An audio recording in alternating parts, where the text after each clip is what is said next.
Hey guys, welcome back to my channel. This is Dimma Tutorials, and Dimma Tutorials, as you already know, is an educational channel here on YouTube, on Facebook, and on TikTok. For the past 1 week, I've been bringing lessons for you guys every single day, and each day we treat a particular question from the past questions, JAMB past questions. And today we're going to be looking at this question on uncountable nouns. Okay, uncountable nouns, and it's very important for you to understand how to use uncountable nouns in sentences. Okay, how to use uncountable nouns in sentences. That's what we're going to learn today. And we're going to be answering this question from the past questions. Now, before we go ahead, in case you didn't already know, there's an online class for JAMB-UTME candidates that's been on since November 4, 2024. So if you've not joined us already, you have missed out on a lot of lessons. You have missed out on a lot of lessons. I encourage you to use the number that's on the screen to send me a WhatsApp message and join us immediately.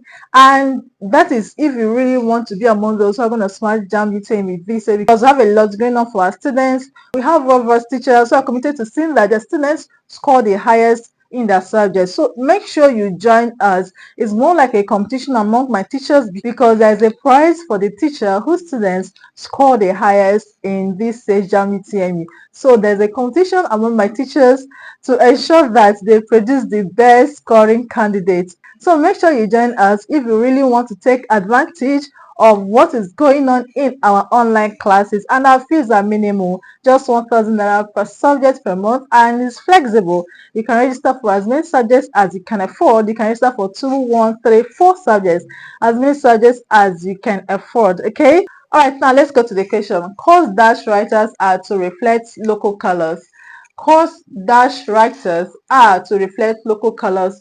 Local colors, we have materials, material, and material.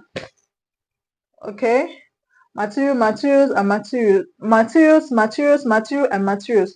Which one is the correct answer? Okay, now last week Monday, I uploaded a video on possessive apostrophe. Okay, I explained what possessive apostrophe is and how to use possessive apostrophe in words. Okay, so if you've not watched it, I encourage you to go and watch it. I uploaded it last week Monday, so make sure you watch the video. Okay, now this question is not on possessive apostrophe, but if you don't already know about possessive apostrophe, the options might confuse you. Okay, so course dash writers are to reflect local colors. We have materials, material, and materials. Which one is the correct answer? Okay, now like I said, this question is on uncountable nouns. Uncountable nouns are nouns we cannot count. Okay, those nouns we cannot count individually, like rice, water, oil, hair, all those nouns that you cannot count individually. Okay, they're uncountable nouns. And there are some abstract concepts that are uncountable. Okay, abstract concepts that are uncountable, like love, happiness, information, knowledge, advice, etc. Okay, now wisdom. Now these are some of the abstract concepts that are not countable. Okay, they are not countable. So uncountable nouns, you don't add s to them. Okay, they're uncountable. So you cannot say rices. You don't add s to them. You don't pluralize them. You don't say rices. You don't say oils. You don't say informations. You don't say advices. You don't say wisdom. You don't say knowledges. Okay, so these uncountable nouns, you don't pluralize, and you don't use a or an before them. Okay, now aside from these, there are some collective nouns that are also uncountable. Okay, collective nouns like furniture, luggage, equipment, baggage, traffic, material. Okay, material. Now the word material can be countable and can also be uncountable. Okay, material can be countable and also uncountable. Now material is countable when you talk about maybe building materials.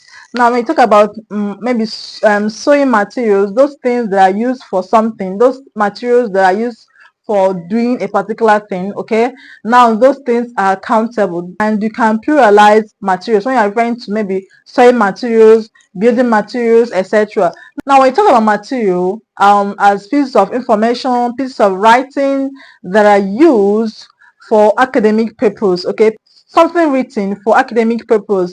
you don't pluralize material. Okay, you don't pluralize material. When it's first piece of writing, you don't pluralize it. It becomes uncountable. Okay, when you talk about material as piece of writing or pieces of information that are used for academic purpose, you don't pluralize material. It becomes uncountable. It becomes uncountable. I hope you understood.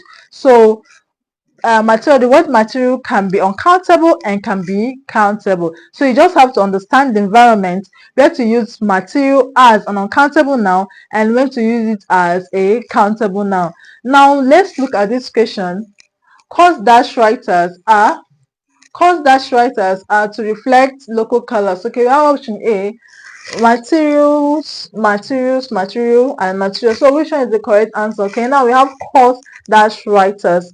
Now we are talking about material here as a piece of writing, right?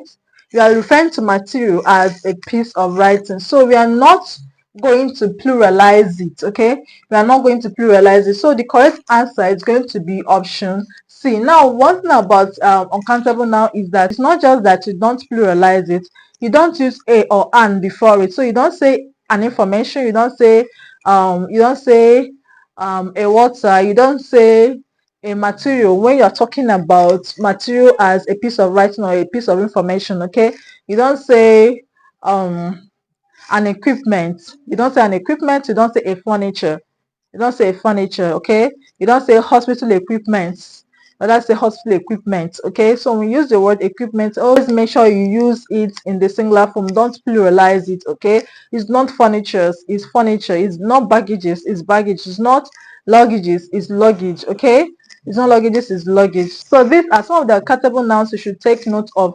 Always make sure that when you use them in a sentence, they are not pluralized and they are not preceded by a or an. And when you see them in your exam, make sure that the option you are choosing does not contain s, or the word is not preceded by a or an. Okay, so now, like I said, option C, material, is the correct answer. Cause material writers are to reflect local colors. Material here refers to a piece of writing, so we are not going to pluralize it. Okay, option C is the correct answer. Option B has a possessive apostrophe. Option D has a possessive apostrophe.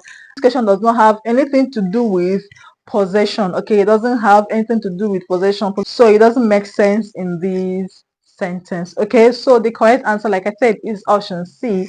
So that'll be all for today. I hope you get value from today's video, and if you are interested in joining our online classes, which I think you should be very much interested if you are sitting for JAMB-UTME this year, use the number that is on the screen to send me a WhatsApp message immediately. Okay, join us and stop wasting time. The earlier you start preparing for your exams, the better for you. The chances of you scoring high and the chances of you getting admission this year. My concern is not just for you to gain admission, but to gain admission into your desired course and into a desired university, so that it's not after your exams you start looking for a way to change institution or way to change course and all of that. Okay, just score very high in JAMB-UTME so that you can study the course you really want to study. Okay, that will be all for today.